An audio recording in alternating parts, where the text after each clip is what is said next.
The salt-scoured wind had been Elias' only constant companion for 50 years, its voice a low hum in the driftwood bones of his cottage. It sang of erosion and permanence, a paradox he had long since learned to ignore. This morning, however, it carried a different tune, thin, sharp note of anticipation that prickled the hairs on his weathered arms. He stood at the window, watching the mail van crawl along the cliff-top road, a tiny beetle of civilization against the vast, indifferent canvas of the sea and sky. His ritual was unchanging. At 78, life had been worn down to a smooth, predictable stone. He would wake with the gulls, brew tea thick and black as engine oil, and watch the tide either surrender or reclaim the shore. The mail arrived at 9:47 a.m., a single, modern intrusion into a life lived by the sun and the moon. Most days, it brought nothing but circulars for things he didn't need and bills for things he barely used. But today, the air was different. The sea was a sheet of hammered pewter under a bruised sky, and the silence between gusts of wind was heavy, listening. Elias felt it in his joints, a familiar ache that was more than just damp or age. It was the ache of memory.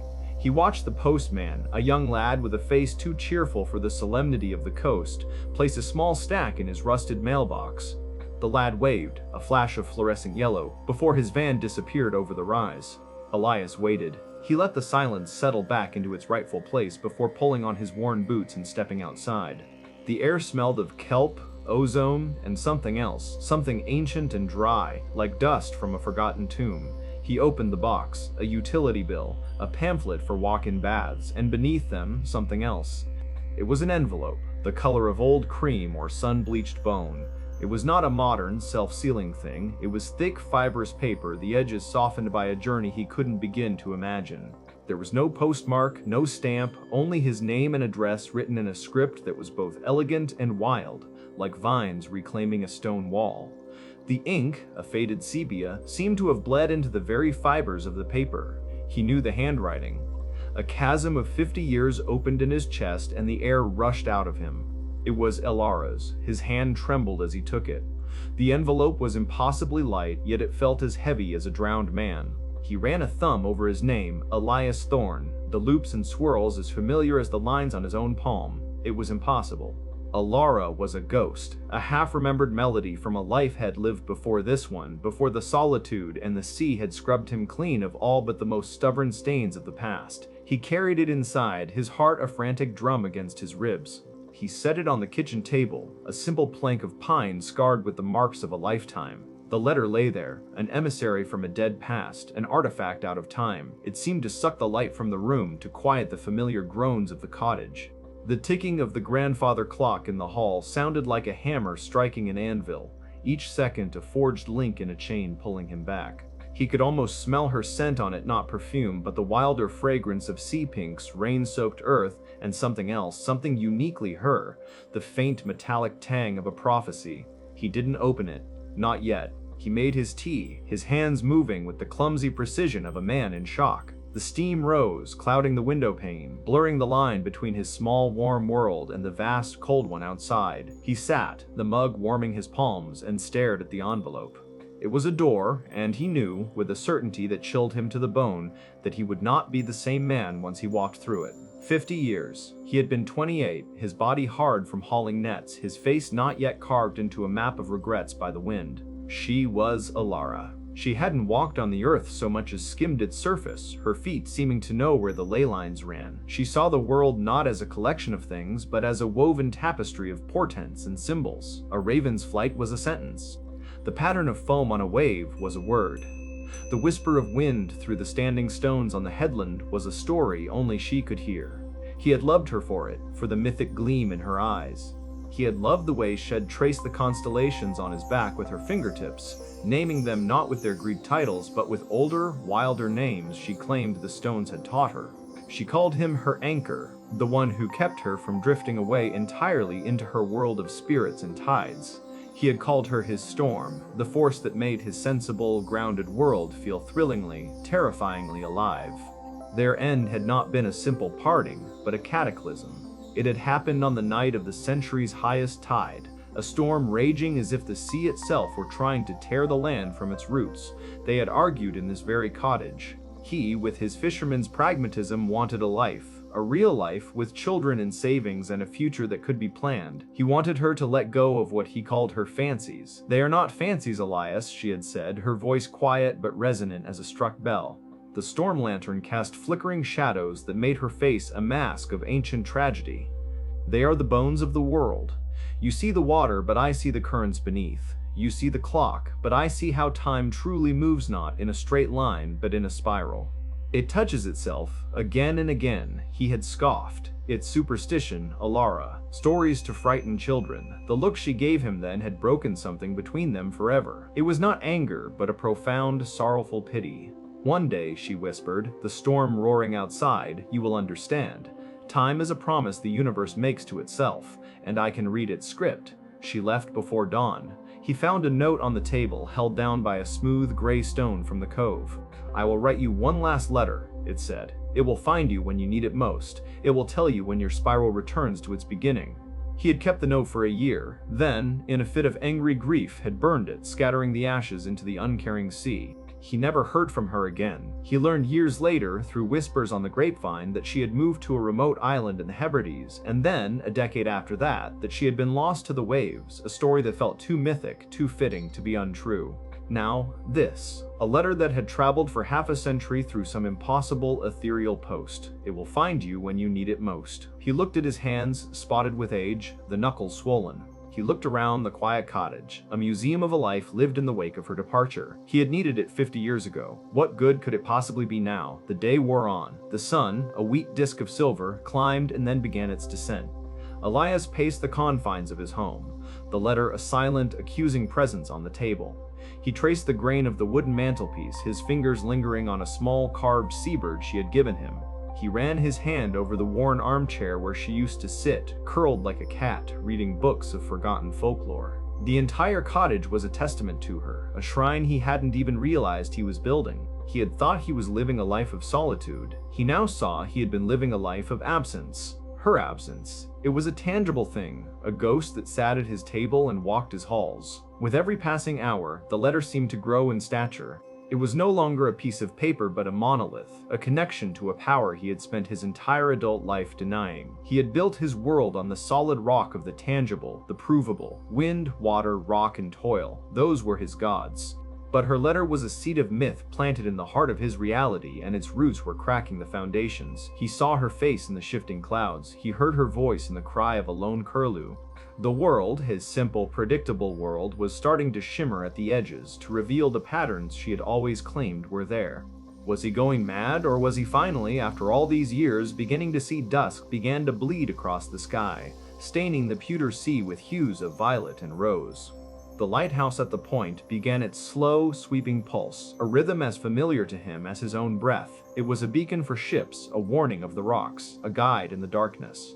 With a deep, shuddering breath, Elias knew he could not let another sun set on this uncertainty. He sat at the table, his shadow long and distorted in the lamplight.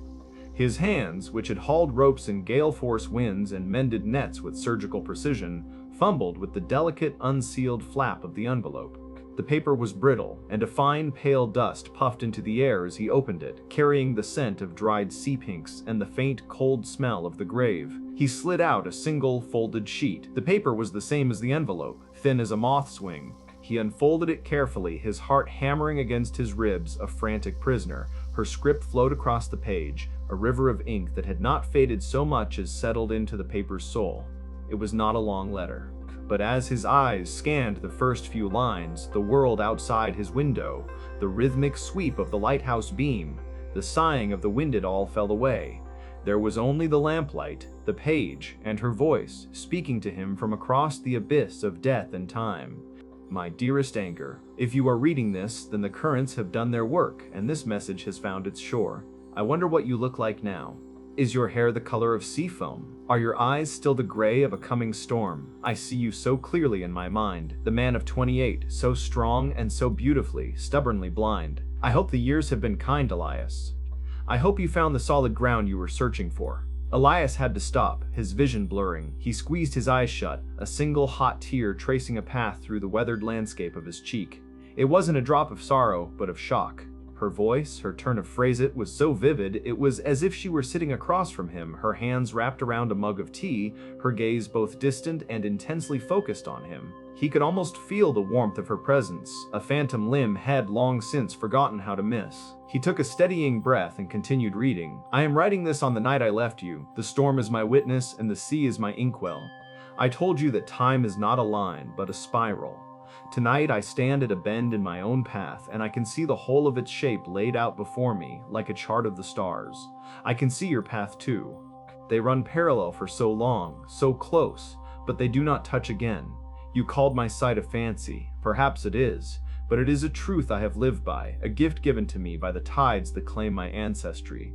I see the patterns, Elias. I see the echoes. And I see endings as clearly as beginnings. When I look at your lifeline, it is not a tangled mess of possibilities, but a single bright thread, burning with a steady flame. I did not leave because I stopped loving you. I think perhaps my heart will break from the force of it before this night is through. I left because our truths could not coexist. You needed a world of fixed points, and I belonged to the ebb and the flow. To stay would have been to demand you see through my eyes, or for me to become blind. Neither felt like love. I am giving you this, my last gift, not as a curse, but as a map. A warning. The solid ground you built your life upon will one day give way. We all return to the sea in the end. It is the one truth we both can share. Emasculated by a tremor he could not control, Elias' gaze dropped to the final paragraph. It was set apart from the rest, a stark, simple pronouncement. The ink here seemed darker, as if she had pressed the nib into the paper with all the finality of an executioner. The bright thread of your life, my love, will burn its length. The spiral will complete its turn.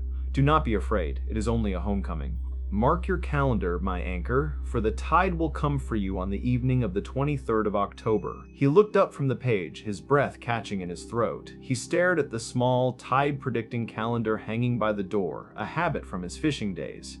His eyes found the date. Today was the 19th of October, 4 days. The letter predicted his death in 4 days. The room tilted. The rhythmic sweep of the lighthouse beam outside felt like a pulse counting down. 1, 2, 3, 4. The clock in the hall was no longer just marking time, it was tolling it, each tick a grain of sand falling in the hourglass of his life. He felt a profound, vertiginous drop, as if the cliff on which his cottage stood had just crumbled away, leaving him suspended over an infinite, silent abyss. He read the date again, and again. The 23rd of October. There was no ambiguity, no room for interpretation.